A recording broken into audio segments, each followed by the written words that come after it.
اور خداوند نے موسیٰ سے کہا، پہلے مہینے کی پہلی تاریخ کو تو خیمہ اجتماع کے مسکن کو کھڑا کر دینا اور اس میں شہادت کا صندوق رکھ کر صندوق پر بیچ کا پردہ کھینچ دینا اور میز کو اندر لے جا کر اس پر کی سب چیزیں ترتیب سے سجا دینا اور شمعدان کو اندر کر کے اس کے چراغ روشن کر دینا اور بخور جلانے کی زرین قربانگاہ کو شہادت کے صندوق کے سامنے رکھنا اور مسکن کے دروازہ کا پردہ لگا دینا اور سوختنی قربانی کا مذبح خیمہ اجتماع کے مسکن کے دروازے کے سامنے رکھنا اور حوض کو خیمہ اجتماع اور مذبح کے بیچ میں رکھ کر اس میں پانی بھر دینا اور صحن کو چاروں طرف سے گھیر کر صحن کے دروازے میں پردہ لٹکا دینا اور مسح کرنے کا تیل لے کر مسکن کو اور اس کے اندر کی سب چیزوں کو مسح کرنا اور یوں اسے اور اس کے سب ظروف کو مقدس کرنا، تب وہ مقدس ٹھہرے گا۔ اور تو سوختنی قربانی کے مذبح اور اس کے سب ظروف کو مسح کر کے مذبح کو مقدس کرنا اور مذبح نہایت ہی مقدس ٹھہرے گا۔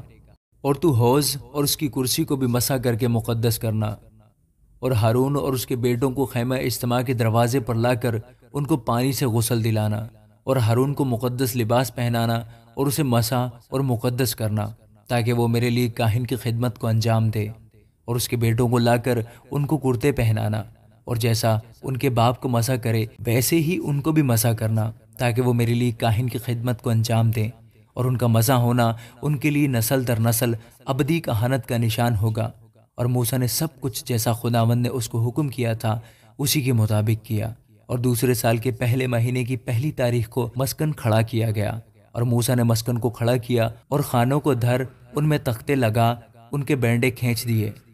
اور اس کے ستونوں کو کھڑا کر دیا اور مسکن کے اوپر خیمہ کو تان دیا اور خیمہ پر اس کا غلاف چڑھا دیا جیسا خداوند نے موسیٰ کو حکم کیا تھا، اور شہادت نامہ کو لے کر صندوق میں رکھا اور چوبوں کو صندوق میں لگا کر سرپوش کو صندوق کے اوپر دھرا۔ پھر اس صندوق کو مسکن کے اندر لایا اور بیچ کا پردہ لگا کر شہادت کے صندوق کو پردہ کے اندر کیا جیسا خداوند نے موسیٰ کو حکم کیا تھا،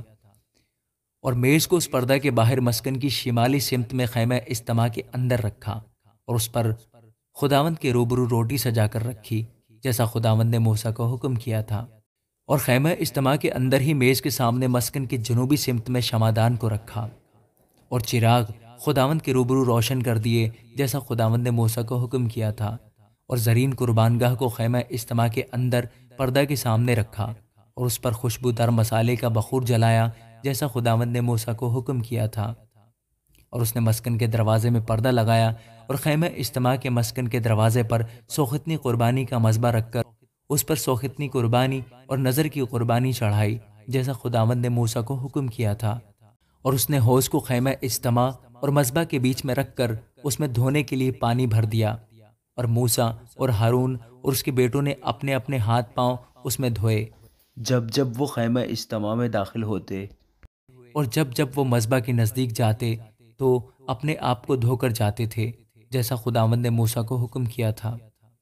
اور اس نے مسکن اور مذبح کے گردا گرد صحن کو گھیر کر صحن کے دروازہ کا پردہ ڈال دیا۔ یوں موسیٰ نے اس کام کو ختم کیا۔ تب خیمہ اجتماع پر ابر چھا گیا اور مسکن خداوند کے جلال سے معمور ہو گیا، اور موسیٰ خیمہ اجتماع میں داخل نہ ہو سکا کیونکہ وہ ابر اس پر ٹھہرا ہوا تھا، اور مسکن خداوند کے جلال سے معمور تھا۔ اور بنی اسرائیل کے سارے سفر میں یہ ہوتا رہا کہ جب وہ ابر مسکن کے اوپر سے اٹھ جاتا تو وہ آگے بڑھتے، پر اگر وہ ابر نہ اٹھتا تو وہ اس دن تک سفر نہ کرتے تھے جب تک وہ اٹھ نہ جاتا، کیونکہ خداوند کا ابر اسرائیل کے سارے گھرانے کے سامنے اور ان کے سارے سفر میں دن کے وقت تو مسکن کے اوپر ٹھہرا رہتا اور رات کو اس میں آگ رہتی تھی۔ آمین۔